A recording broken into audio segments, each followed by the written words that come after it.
parlant de la situation des enseignants préinsérés, abusivement appelés aspirants, je crois que le ministre entrant fait partie des initiateurs de la base de données, de ceux qui ont organisé les tests. Et donc, il sait très bien ce qu'il faut faire pour que ces enseignants aspirants puissent se retrouver.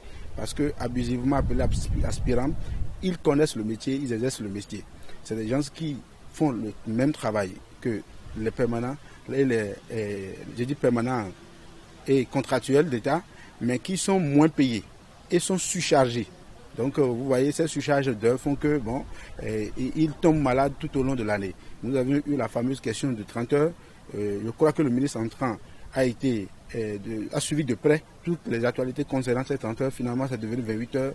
Et je crois que c'est l'occasion pour lui de demander ou de commanditer une évaluation de ces 30 heures pour voir l'impact que cela a eu sur le système éducatif béninois afin de pouvoir donner de nouvelles orientations. De tout remettre à jour, de réinsérer les collègues injustement sortis de la base de données. Ça fait la première des choses.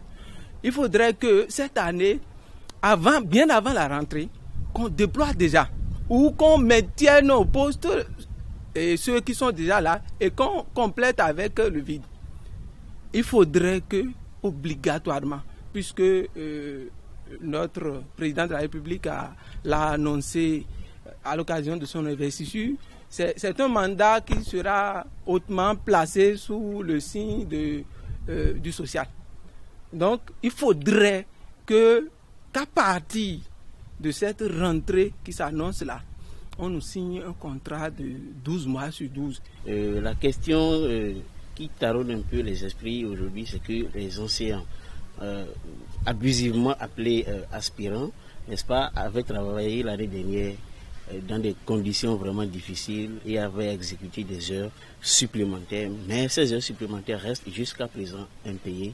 Moi, j'aurais souhaité que ce ministre, le nouveau ministre, n'est-ce pas, ait un regard sur ce dossier-là afin que ces enseignants puissent entrer en possession de leur dû.